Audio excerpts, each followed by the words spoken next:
Right. Muri weZimbabwe George Charamba wakabudikira ndizuro uno achitaura iye achiti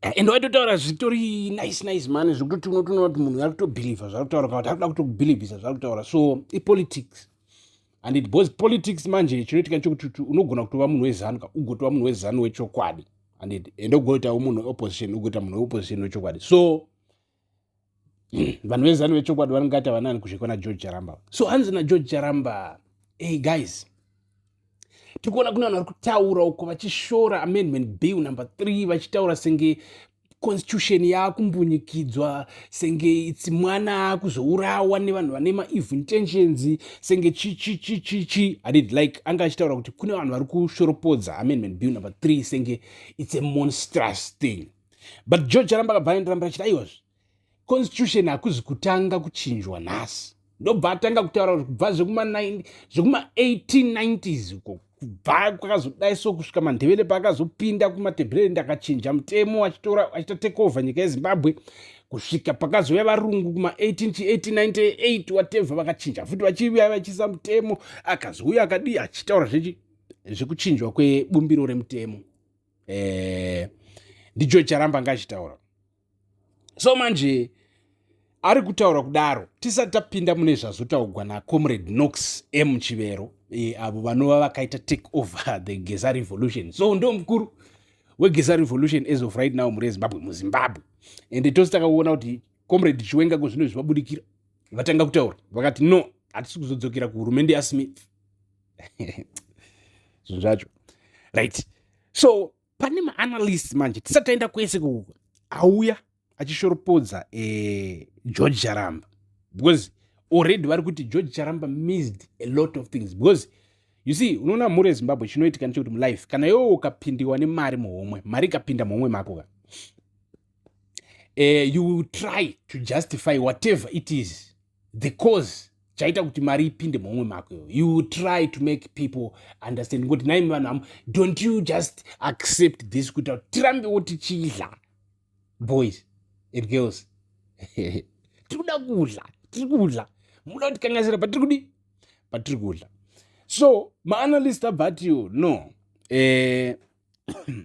iwewe George Charamba uri kurasika panhu 1 ende pauri kurasika ndepi kudai so vanhu havana kumbogara varamba kuti Mnangagwa or his allies can come up with amendments for the constitution.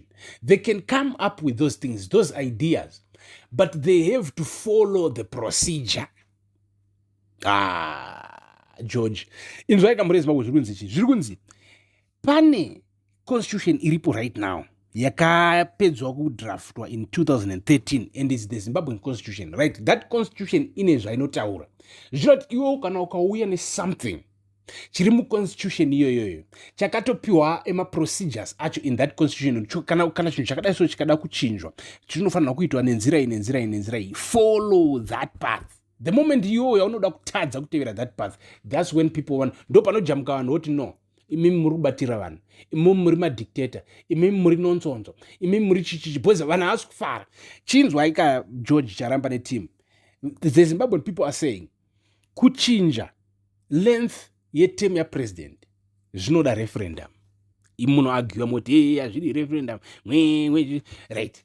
2 kuti president aripo izvezvizvi abenefite from that change zviri kuda referendum.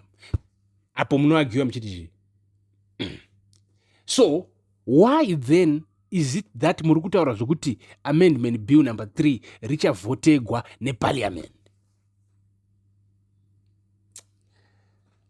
Ndozvikuita bhachi maanalyst ari kubvunza kuti aiwa George tisati tomoenda kwese tisati tasvika kune zvazotaurwa naChivero hanzi pari kuda referendum and then once maita referendum kana kuchinzi mawina kureferendum you can go ahead and amend the constitution, right? So hanzi china Comrade Chivero George, while it is true that a constitution is made by the people and for the people, that same principle also applies for constitutional amendments.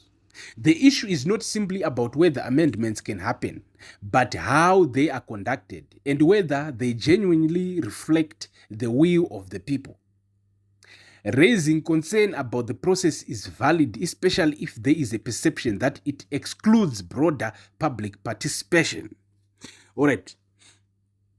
Hanzi, constitutional changes, particularly those affecting presidential term limits, should be handled with maximum transparency, inclusion of people, and accountability to avoid undermining public trust.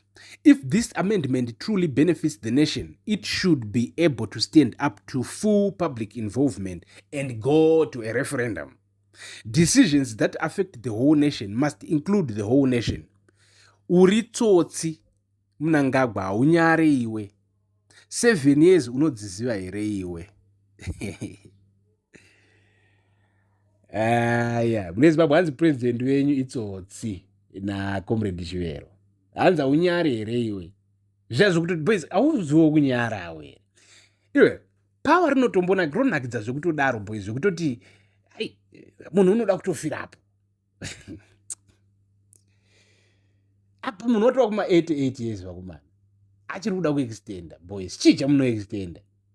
So muri Zimbabwe muri kuzvinzwira imimi comrade vachitaura kuti nyaya yereferendum yatataura yaya kuti aiwas constitution kana ichiamendwa inoamendwa but inoamendwa negwara. Kune gwara riri muconstitution riri kuamenda constitution. Teverai gwara irororo. Vanhu people will never complain.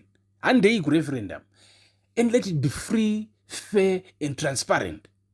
And let people see exactly their votes being counted, being, ikanaona vachida. Iwe, maZimbabweans, mazhinji ari kutambura. Isusu tiri maZimbabweans, tiri muZimbabwe. Ende isusu tinokuudza kuti, iwe, inini ndinozviona life yangu yakamira sei. Ende maZimbabweans mazhinji anokuudza kuti, life yangu haina kumira zvakanaka.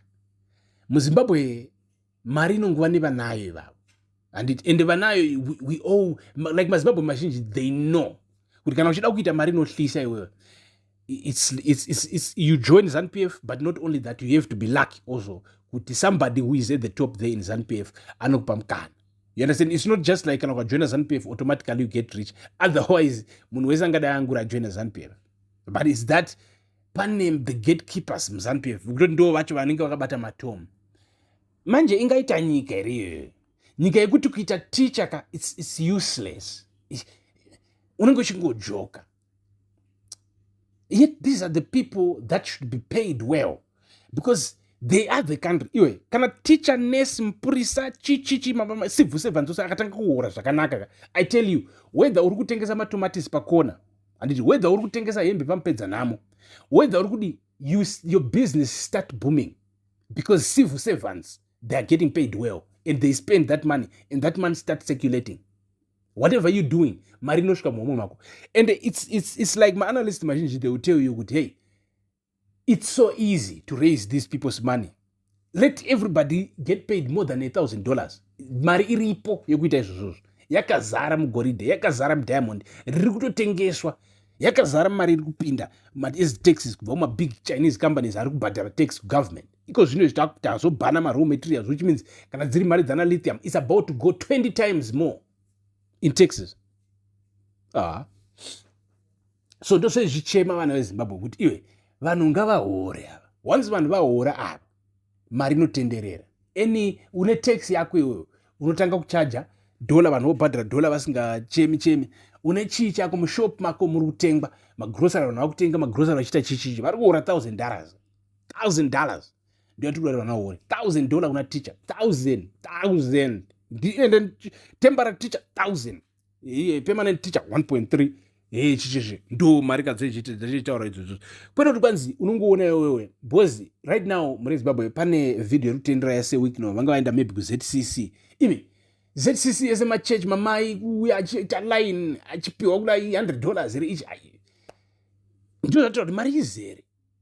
But yanguva mumaoko few. Corruption is real, guys, and the corruption is the nature of a human being. It takes a lot of discipline to demolish corruption in a country.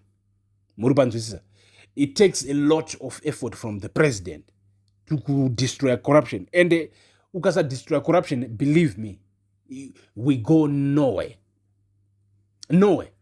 We will go nowhere as a nation as long as panic corruption, because corrupt people, they know how to spend money. If you give them access to 10 billion, I tell you, ndopavanokupinda muguchi vachinokutengera boots kuchinzi boots inde $25,000 chazvinoona kuti yeah, munhu is after finishing this money. You understand? And where are we going? If somebody is after finishing that money on that level, they will make sure they will buy a boot $25,000 kumeka sure kuti mari iyoyo yapera. Mari yenyika muri Zimbabwe. Triple the Mtapa Times, and we are glad to have you here. Tichange chikupa more updates as soon as chiuya. Stay tuned, stay subscribed. Thank you for watching.